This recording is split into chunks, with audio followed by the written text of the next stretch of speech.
Hi everyone, welcome back to SSC lab. तो SSC CHSL 2024 की TA 2 exam date out हो चुकी है एंड आपकी मैथ्स की क्या प्रिपरेशन स्ट्रैटेजी रहेगी ये मैं आप लोग को बताऊंगा। अब जो भी मुझे नहीं जानते, मैं सीजीएल 2022 एंड 2023 में फाइनली सिलेक्शन ले चुका हूं। तो बहुत सारे अपने जो पर्सनल एक्सपीरियंसेस हैं मैंने अपनी प्रिपरेशन के टाइम पर सीखे थे, वो भी आपके संग शेयर करूंगा। एंड लास्ट के 30 से 45 डेज में क्या क्या चीजें हम लोग को अप्लाई करने की जरूरत होती है ताकि जो अपना स्कोर है उसको ऑप्टिमाइज कर पाए, ये भी हम लोग डिस्कस करेंगे। ठीक है, अब पूरी वीडियो को मैंने 3 पार्ट्स में बांटा हुआ है। सबसे पहले हम लोग एग्जाम पैटर्न जानेंगे, क्योंकि बहुत सारे हो सकता है ऐसे स्टूडेंट हो जिनका पहली बार जो है सीएचएसएल मेंस हो। टॉपिक वाइज आपका क्या वेटेज रहता है, अरिथमेटिक के कितने क्वेश्चन आते हैं, एडवांस मैथ्स के कितने सवाल पूछे जाते हैं, डीआई आता है या फिर नहीं आता, ये सारी चीजें जानेंगे। एंड अरिथमेटिक में भी जो सारे चैप्टर्स आपके हैं उस हर एक चैप्टर से कितने कितने प्रश्न आते हैं ये भी मैंने यहां पर ब्रेक डाउन किया हुआ है। ठीक है, जो भी डेटा है 2022 और 2023 में जो ऑलरेडी हमारा मेंस हो चुका है सीएचएसएल का, उसको ध्यान में रखते हुए यहां पर बनाया गया है। फिर तीसरा पॉइंट है कि हम लोग यार क्या एक्सपेक्ट कर सकते हैं, डिफिकल्टी लेवल कैसे रहने वाला है सीएचएसएल टीयर 1 के कंपैरिजन में मैं आपको बताऊंगा। साथ ही साथ में जो आपका सीजीएल मेंस होता है उससे भी थोड़ा सा कंपैरिजन करूंगा कि क्या क्या चीजें जो आप लोग को यहां पर सिमिलर देखने को मिलेंगी। ठीक है, चलो लेट्स बिगिन। तो सबसे पहले तो आप जानते हैं कि एग्जाम डेट ऑलरेडी आ चुकी है हमारी। 18th ऑफ नवंबर से जो है आपके एग्जाम्स यहां पर शुरू हैं। मतलब 18th ऑफ नवंबर को ही जो है आपका एग्जाम है टीयर 2 का, एक ही दिन में कंडक्ट कराया जाएगा। अब टीयर 2 की यहां पर क्या स्कीम होती है, चलिए देखते हैं।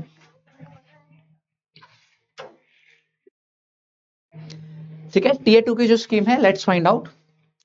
आपका यहां पर जो पहला सेक्शन है मैथमेटिकल एबिलिटीज का, 30 क्वेश्चन आपके यहां पर होते हैं और हर क्वेश्चन के होते हैं आपके 3 नंबर।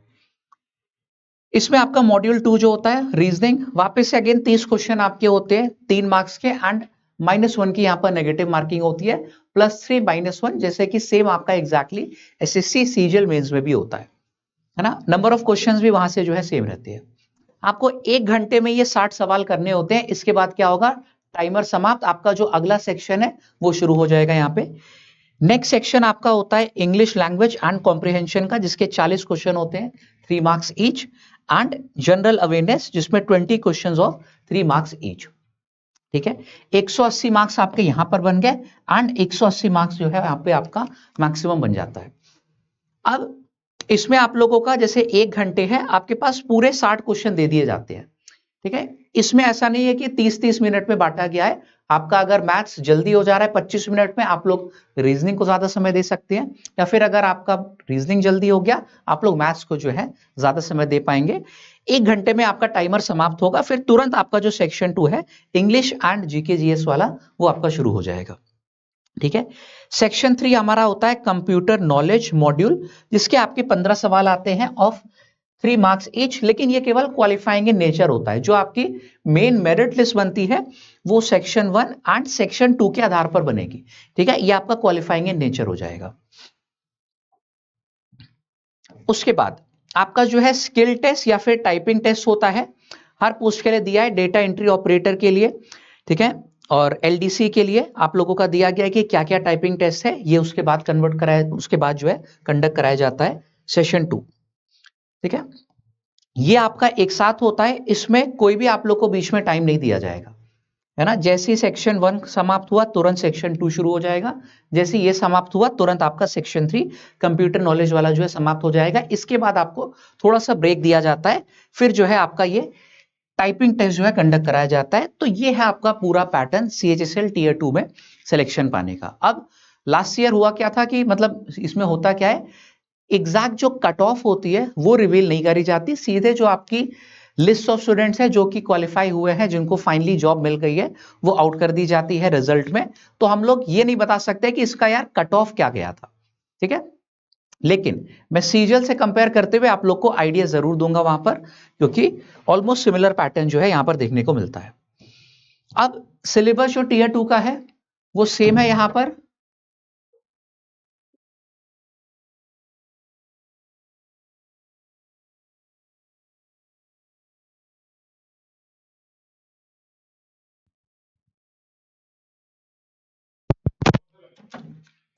तो ठीक है, यहाँ पे सिलेबस की मैं बात करूं, सिलेबस पूरा सेम रहता है टीयर 1 जैसा, लेकिन यहाँ पर जो आपका स्टैटिस्टिक्स एंड प्रोबेबिलिटी है ये जरूर पूछा जाता है। बहुत सारी आपकी टीयर 1 की शिफ्ट है जिसमें स्टैटिस्टिक्स एंड प्रोबेबिलिटी नहीं आता है, इनफैक्ट कोऑर्डिनेट ज्योमेट्री जो है नहीं आती, लेकिन हम लोगों को मेंस में जो है ये चीजें देखने को मिलती हैं। Again rest of the syllabus is same, आप जानते हो, नंबर सिस्टम, जो बेसिक हमारे अरिथमेटिक के टॉपिक्स हो गए, algebra, geometry, mensuration, trigo, and यहाँ पे स्टैटिस्टिक्स एंड प्रोबेबिलिटी जो है हम लोगों को अलग से दिया गया है। ठीक है, और ये हम लोग को जरूर करके जाना होता है, क्योंकि इससे जितने भी अभी मेंस के एग्जाम हुए हर में 2-2 क्वेश्चन देखने को मिले हैं, 2 स्टैटिस्टिक्स के, लगभग 1 प्रोबेबिलिटी का। ठीक है, तो 30 क्वेश्चन में आपका अब यार किस तरीके से डिस्ट्रीब्यूशन रहता है। अरिथमेटिक आपके रहते हैं 13 से 14 सवाल, एडवांस मैथ्स के आपके रहते हैं 16 से 17 प्रश्न, क्योंकि इसमें स्टैटिस्टिक्स एंड प्रोबेबिलिटी, कोऑर्डिनेट ये भी इस बार इंक्लूड हो जाता है। और डीआई जो है ये आपका नहीं पूछा जाता है। ठीक है, तो अगर आप पिछले वर्षों के भी देखेंगे पेपर, जो डीआई है वो आपका एग्जाम में नहीं आता। ठीक है, अब ये बिल्कुल नहीं बोला जा सकता है कि यार फ्यूचर में ना एग्जामिनर जो है डीआई नहीं पूछ सकता है, लेकिन अभी तक जो पैटर्न है उसके हिसाब से केवल इन्हीं 2 में से आपके जो है सवाल पूछे जाते हैं। अब देख लेते हैं यार कि अरिथमेटिक में भी जो हमारे टॉपिक्स है, हर टॉपिक का क्या वेटेज रहता है, जैसे कि परसेंटेज के हमारे कितने सवाल आएंगे, प्रॉफिट लॉस के हम कितने एक्सपेक्ट करके जा सकते हैं। ठीक है, और वो डिस्कस करने से पहले एक और चीज मैं आपको बताऊं कि यहां पर जो है एक चीज होती है कि टीयर 1 में जिन पर कम फोकस किया जाता है, जिन टॉपिक्स पर, जैसे कि आपका मान के चलिए मोस्ट शिफ्ट में आपका रेशियो से सवाल आता है, तो टीयर 2 में पार्टनरशिप से जरूर आता है क्वेश्चन। टीयर 1 में क्या होता है, टाइम एंड वर्क का ज्यादा वेटेज रहता है, मैक्सिमम शिफ्ट में जो है टाइम एंड वर्क की पूछी जाती है। टीयर 2 में आपका पाइप एंड सिस्टम भी आता है। इसी तरीके से आपका पार्टनरशिप हो गया, मैंने पाइप एंड सिस्टम बताया, बोर्ड्स एंड स्ट्रीम्स, है ना। टीयर 1 में कम वेटेज रहता है, लेकिन यहां ज्यादा पूछी जाती है, तो ये पॉइंट जो है खास तौर पे आपको ध्यान में रखना है। मिक्सचर एलिगेशन जरूर आता है। ठीक है, टीयर 1 में हो सकता है कि सीआई के उतने सवाल ना आए, लेकिन टीयर 2 में जो है कंपाउंड इंटरेस्ट जरूर पूछा जाता है। तो ये सारी चीजें हैं, वहां पर स्टैटिस्टिक्स प्रोबेबिलिटी कम आता है, यहाँ पे जरूर आएगा, और इसको स्टूडेंट पता नहीं क्यों नहीं ग्रास्प कर पाते। ये नया इंट्रोड्यूस हुआ था आपका स्टैटिस्टिक्स प्रोबेबिलिटी, तो जो भी चीज नई इंट्रोड्यूस होती है उससे यार सवाल जरूर बनते हैं। ठीक है, आपके 3 क्वेश्चन जो है स्टैटिस्टिक्स और प्रोबेबिलिटी से ही आ जाएंगे, जो कि एक ह्यूज चंक हो गया आपके कुल 30 में से, तो इसको किसी भी कीमत पर स्किप नहीं कर सकते हम लोग, है ना। फिलहाल देख लेते हैं कि अरिथमेटिक के जो चैप्टर्स हैं यहाँ पे हमारे, percentage, profit loss and discount, average, ratio proportion, partnership, mixture alligation, SI CI, time and work, pipe and system, time speed and distance, board and stream, ये हमारे हो गया। हर का क्या जो है वेटेज रहता है। आपके परसेंटेज के लगभग 2 क्वेश्चन रहेंगे, प्रॉफिट लॉस एंड डिस्काउंट के लगभग 2 क्वेश्चन रहेंगे, एवरेज का आपका एक सवाल ही रहता है। अब ये जो हो गए आपके, ये मिलते जुलते टॉपिक्स हैं, मतलब सेम कंसेप्ट जो है अप्लाई होता है। रेशियो का एप्लीकेशन पार्टनरशिप में, मिक्सचर एलिगेशन दोनों में होता है ना। ठीक है, तो टोटल आपके ये 3 क्वेश्चन हो गए। अब होता क्या है कि अगर 2 क्वेश्चन मिक्सचर का आ गया, एक पार्टनरशिप का आया, तो रेशियो आपका बिल्कुल नहीं पूछा जाएगा, है ना। या फिर हो सकता है कि 2 क्वेश्चन रेशियो के आ जाए, आपका मिक्सचर एलिगेशन का एक आ जाए, तो शिफ्ट में पार्टनरशिप नहीं आएगा, है ना। लेकिन इसको बिल्कुल भी निग्लेक्ट नहीं कर सकते, मैंने बताया कि यहां पर इनके आने की प्रोबेबिलिटी ज्यादा होती है, चांसेस ज्यादा होते हैं कि आपका इनसे सवाल आएगा, है ना, क्योंकि रेशियो तो भर भर के टीयर 1 में ऑलरेडी पूछा ही जाता है। फिर एसआईसीआई आपके लगभग 2 क्वेश्चन यहां से पूछे जाते हैं। यहां पर आपके time and work, pipe and system के 1 से 2 सवाल आता है, एंड जैसे कि मैंने बताया ये भी हो सकता है कि आपका टाइम एंड वर्क का प्रश्न ना ही आए, सीधे सीधे पाइप एंड सिस्टम पूछ लिया जाए। ठीक है, तो इसके लिए आप लोग प्रिपेयर रहिएगा। फिर time speed and distance, boards and streams, इसको मिलाकर आपके लगभग 2 प्रश्न हो जाते हैं, और ये यार काफी ज्यादा चांसेस है कि आपका प्रिफर करेगा एग्जामिनर बोर्ड्स एंड स्ट्रीम्स को, लेकिन यहाँ पे टाइम स्पीड एंड डिस्टेंस भी जरूर आता है, क्योंकि इसमें आपका रेस वाला कंसेप्ट, ट्रेन्स वाले कंसेप्ट, ये सब इंक्लूडेड होते हैं। काफी बड़ा आपका जो है एक पोर्शन होता है अरिथमेटिक का हमारा, टाइम स्पीड एंड डिस्टेंस। तो इन दोनों टॉपिक्स को मिलाकर आपके 2 सवाल जो है जरूर आते हैं, एक टीएसडी का हो जाएगा, एक आपका बोर्ड्स एंड स्ट्रीम्स का, है ना। इसी तरीके से देखा जाए यहाँ पे कि एडवांस मैथ्स में हमारे टॉपिक्स क्या क्या हो जाएंगे, number system, LCM HCF, simplification, algebra, trigo, height and distance, geometry, 2D 3D mensuration, statistics, probability, coordinate and DI. ठीक है, डीआई तो मैंने पहले ही एलिमिनेट कर दिया कि डीआई अब तक नहीं पूछा गया, तो हम लोग प्रेडिक्ट भी यही करते हैं कि डीआई आगे भी आपका नहीं आएगा। टीयर 2 में। अब यहां पर अगेन मैं एक चीज आपको बताऊं कि देखो height and distance, trigo height and distance लगभग साथ में होता है, सेमी कंसेप्ट होता है। ट्रिगो ज्यादातर पूछा जाता है आपका टीयर 1 में, हाइट एंड डिस्टेंस भी आता है लेकिन वेटेज उसका कम रहता है। ठीक है, टीयर 2 में क्या होगा, इस पर भी फोकस किया जाएगा। तो हाइट एंड डिस्टेंस का एक प्रश्न तो डेफिनेटली मान के चलो एग्जाम में आएगा ही आएगा। मैं लाइन से चलता हूं यहां पे। देखो यहां पर number system, HCF LCM and simplification, इसमें कुछ नई वैरायटीज जो है ये भी आप लोग को पढ़नी होती है। जैसे सिंप्लीफिकेशन में सर्ड्स वाले जो सवाल हो गए, सीरीज वाले प्रश्न हो गए, ये सब इंट्रोड्यूस कर देता है यहाँ पर एग्जामिनर जो है मेंस में। ठीक है, इसी तरीके से अलजेब्रा में लीनियर इक्वेशन, क्वाड्रेटिक इक्वेशन, ये भी जो है इंट्रोड्यूस कर दी जाती है। अलजेब्रा के लगभग आपके आते हैं यहाँ पर 2 सवाल। इसी तरीके से मैंने बताया कि ट्रिगो हाइट एंड डिस्टेंस को मिला दे, लगभग हमारे 2 से 3 प्रश्न बनेंगे जिसमें हाइट एंड डिस्टेंस जरूर आता है। ज्योमेट्री का फिक्स है, लगभग 2 प्रश्न आते हैं। वही सेम चीज मेंसुरेशन के साथ लगभग 2 प्रश्न आपके एग्जाम में आते हैं। ठीक है, अगर इसका 3 आ गया तो इसके फिर 2 आएंगे, या फिर हो सकता है इसका 3 आ जाए तो ऊपर वाले के 2 आएंगे। ठीक है, मिलता जुलता यहां पे भी चलता है हिसाब किताब। अब स्टैटिस्टिक्स के 2 प्रश्न भाई आपको देखने को जरूर मिलते हैं, है ना। एक आ गया कुछ शिफ्ट में, कुछ शिफ्ट में 2 प्रश्न भी आ गए, और एक सवाल मान के चलो आपका हो जाएगा यहां पर प्रोबेबिलिटी का। एंड अगेन मैंने बताया कि इनको यार नया इंट्रोड्यूस किया गया था, चाहे मैं CHSL की बात करूं या फिर CGL की, नए टॉपिक्स इंट्रोड्यूस हुए थे। तो ये इंपॉर्टेंट है, इसको किसी भी कीमत पर मत छोड़ के जाइएगा, एग्जाम में जरूर आएगा। अब कोऑर्डिनेट के चांसेस कम है, लेकिन एक सवाल तक हम लोग मान सकते हैं कि हर शिफ्ट में जो है इसमें पूछा जा सकता है, क्योंकि अगेन प्री में जिस पे फोकस कम रहता है, मेंस में जो है उस पर ज्यादा फोकस किया जाता है। तो एक क्वेश्चन मान के चलते हैं हम लोग यहाँ पे, कोऑर्डिनेट ज्योमेट्री का भी एग्जामिनर पूछता है ना। ये हो गया आपका टॉपिक वाइज वेटेज। तो किस पे कितना फोकस करने की जरूरत है, मेरे ख्याल से आपको समझ में यहां पर आ गया होगा। अब इसी हिसाब से मैंने एक ये जो 45 डेज का है आप लोगों के लिए स्टडी प्लान भी बनाया हुआ है। ठीक है, जो कि मैंने पर्सनली फॉलो किया था। मेरा स्कोर प्री में पिछले 5 बार से 50 आउट ऑफ 50 है, और मेंस में मेरा स्कोर 87 था आउट ऑफ 90। ठीक है, और आप सोच भी नहीं सकते वो एक क्वेश्चन कौन सा जो है स्किप हुआ था। ठीक है, चलो फिलहाल तो ये प्लान मैंने खुद फॉलो किया हुआ था, ट्राइड एंड टेस्टेड है। जितने भी स्टूडेंट्स हैं, ठीक है, उनको भी मैंने रिकमेंड किया हुआ है, पिछले बार भी किया हुआ था। काफी अच्छा इससे जो है एक पैटर्न आपका बन जाता है, और फॉलो करने में भी आपको आसानी होगी। देखो हमारा ये हो गया है पूरा अरिथमेटिक का पोर्शन, एंड ये हो गया है एडवांस मैथ्स का। लगभग 45 डेज का ही जो है आपका प्लान है।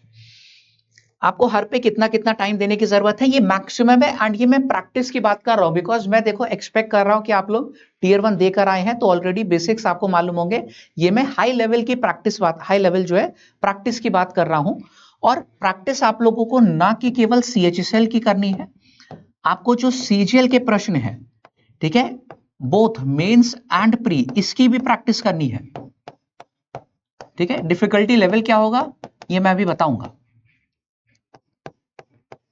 ठीक है, इसके साथ साथ SSC जो आपका सिलेक्शन पोस्ट होता है, यानी कि फेस के एग्जाम्स, इसकी भी आपको प्रैक्टिस करनी है।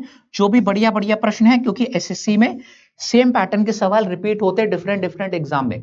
SSC MTS में बेहतरीन सवाल आते हैं, आप मानो या ना मानो, बहुत सारे ऐसे यार क्वेश्चन होते हैं जो कि CGL तक को जो है टक्कर दे देंगे। SSC MTS की मैं यहाँ पे बात कर रहा हूं। ठीक है, तो इन सबकी प्रीवियस ईयर सवालों की प्रैक्टिस करनी है, क्योंकि SSC में सेम पैटर्न के क्वेश्चन रिपीट होते हैं, है ना। अब हर टॉपिक को कितना कितना दिन देना है आपको ये दिया गया है। PDF भी मैं अपने टेलीग्राम पर अपलोड कर दूंगा। ठीक है, उत्कर्ष सर मैथ्स, ये मेरा टेलीग्राम है, तो वहां से आप लोग डाउनलोड कर सकते हैं। ठीक है, फिलहाल ठीक है, हर टॉपिक को कितना कितना दिन देना है। यहाँ पर टाइम स्टूडेंट डिस्टेंस को मैंने 4 दिन दिए, प्रॉफिट लॉस डिस्काउंट को 4 दिन दिए, क्योंकि अरिथमेटिक के सबसे ज्यादा हाई वेटेज वाले जो है ये हमारे टॉपिक्स हो जाते हैं, है ना। और डिफिकल्टी लेवल की अगर मैं यहां पर बात करूं, ऐसा नहीं है कि यार एकदम जमीन आसमान का आपका फर्क हो जाएगा। अगर मान लीजिए प्री का लेवल ये था तो आपका मेंस का लेवल ये हो जाएगा, नहीं। ठीक है, बहुत ज्यादा फर्क नहीं होता है। कह सकते हैं कि डिफिकल्टी लेवल जो है 20% तक लगभग इंक्रीज होता है प्री के कंपैरिजन में, है ना। CHSL मेंस का आप लोग उठा के देखोगे और CGL मेंस का उठाकर देखोगे, तो इसमें भी मैं कंपैरिजन अगर बताऊं, ऑलमोस्ट सिमिलर रहता है। ठीक है, लास्ट ईयर सीजीएल जो है थोड़ा सा डिफिकल्ट आया था, लेकिन उससे पहले सीजीएल और सीएचएसएल मेंस का लेवल ऑलमोस्ट सेम ही देखने को मिला था। कहने को तो वो यार ग्रेजुएट लेवल है या आपका हायर सेकेंडरी लेवल है, लेकिन ज्यादा फर्क नहीं होता है आपके डिफिकल्टी लेवल में। ठीक है, ये मत सोचिएगा कि सीजीएल से तो इजी ही आएगा, ऑलमोस्ट सेम लेवल आपको देखने को मिलेगा। एंड मैं बताऊं, प्री से 20% मान सकते हैं कि डिफिकल्टी रहती है, उससे ज्यादा नहीं, है ना। तो बहुत ज्यादा घबराने की आपको जरूरत नहीं है।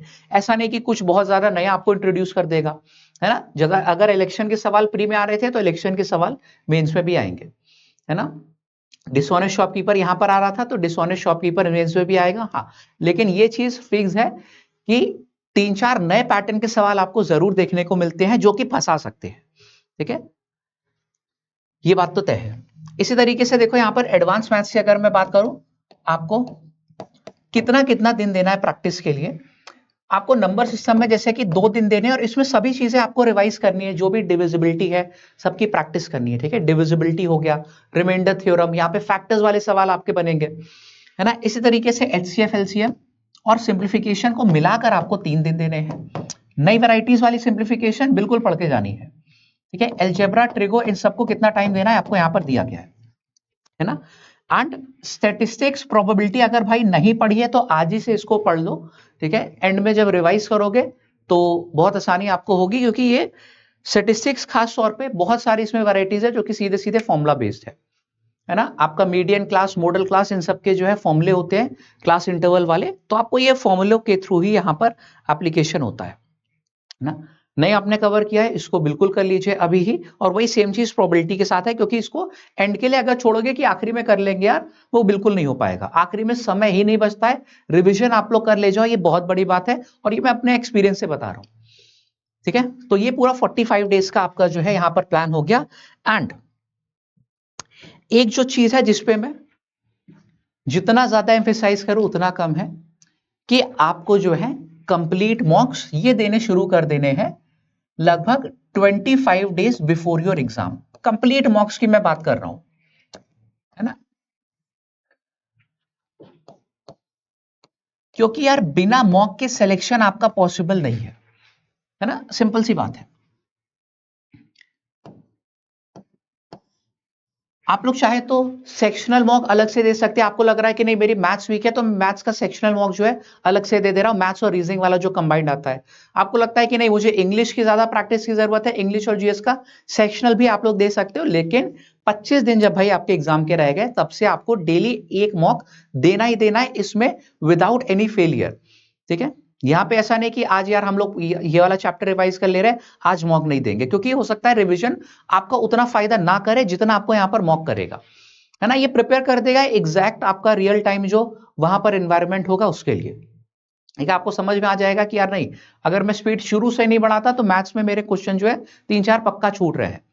ठीक है, और धीरे धीरे स्कोर इंप्रूव होता है। आप लोग खुद जानते हो, प्री में भी अगर आपने मॉक दिया होगा, हो सकता है शुरू में आपके 120 नंबर 130 नंबर आ रहे होंगे, लेकिन आफ्टर अ सर्टेन टाइम, 1 महीने बाद यही स्कोर आपका 140 145 प्लस जाने लगा था, है ना। और ये होता है, आप लोग ने खुद नोटिस किया होगा। तो समझ लो कि मॉक की क्या अहमियत है ना। कुछ जादू नहीं यहाँ पे, और ना एग्जाम में जादू हो जाएगा कि पता चला आप लोग यहाँ पर कम स्कोर कर रहे हैं, एग्जाम में आप एक्सपेक्ट करके जा रहे हो कि नहीं हम तो वहां पे 360 में 340 करके चले आएंगे। ठीक है, ऐसा नहीं होगा। वहां पर जो आपका मॉक में स्कोर रहता है, एग्जाम में कह सकते हैं +-10, इससे ज्यादा का फर्क जो है नहीं पड़ेगा। अगर आपके 300 आ रहे हैं तो एग्जाम में 310 करके आ सकते हो मैक्सिमम, मिनिमम 290 भी जा सकता है। प्लस माइनस का यहाँ पे जो है फ्लक्चुएशन होता है। लेकिन ये मेरी जो एक सबसे ज्यादा सॉलिड एडवाइस है कि इस पर जो है आप लोगों को लास्ट टाइम में सबसे ज्यादा डिपेंडेंट होना है। और ये जो मैंने आप लोग को प्लान दिया हुआ था, ये चीज ध्यान रखना कि सिर्फ मैथ्स आपको नहीं पढ़नी है, मैथ्स के संग संग रीजनिंग हो गई आपकी, इंग्लिश एंड जीके जी सब कवर करते हुए चलना है। ये नहीं कि 3 दिन मैंने लिख दिया यहाँ पर परसेंटेज के लिए तो पूरा दिन परसेंटेज ही लगाते रह गए। ठीक है, आप लोग को अपने हिसाब से एक स्पेसिफिक टाइम अलॉट करना होगा। ठीक है, कि जैसे मैं मैथ्स को देता हूँ 3 घंटे या फिर 3.5-4 घंटे में देता हूँ, तो इतना ही मुझको करना है। बाकी समय मुझे जो मेरे वीक टॉपिक है, जैसे कि रीजनिंग में अगर कोई चीज नहीं आती तो उस पर आप लोग को देना है। और हाँ, जो सेम चीज मैंने मैथ्स के लिए बताई थी, ये रीजनिंग में भी एप्लीकेबल है। जो चीजें प्री में कम आती है मेंस पर उस पर ज्यादा फोकस किया जाएगा, ये देखने के लिए कि यार बच्चा पूरा क्या सिलेबस कवर करके आ रहा है या फिर नहीं, केवल वही चीजें जो कि प्री में पढ़ाई गई थी। ठीक है, आपके सीटिंग अरेंजमेंट हो गए, फिगर काउंटिंग हो गया, जो चीजें कम वेटेज रखती है यहां पर जो है डेफिनेटली पूछी जाएंगी, स्टेटमेंट अजम्पशन वाले सवाल, ऑल दीज। ठीक है भाई, तो ये जो है मेरी तरफ से आपका पूरा प्रिपरेशन प्लान था कि 45 दिन आप लोग किस तरीके से लेके चलोगे, एंड इससे ज्यादा देखो नहीं देना। जैसे 3 दिन रेशियो में प्रपोर्शन को मैंने दिए हैं, इसको मिलाकर मान लो कि हमारे पास 5 दिन है, क्योंकि ये कंबाइंड टॉपिक्स है।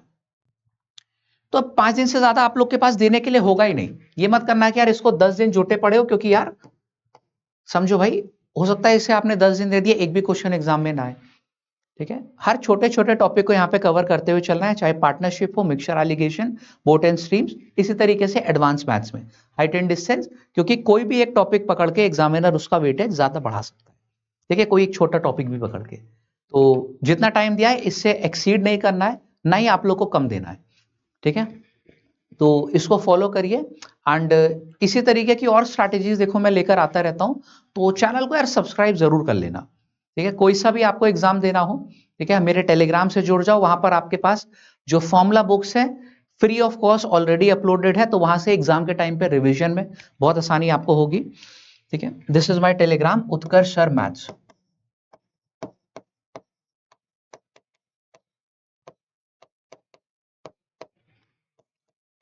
ओके, और पीडीएफ की क्लास का जो है आपको वहां पे मिल जाएगा।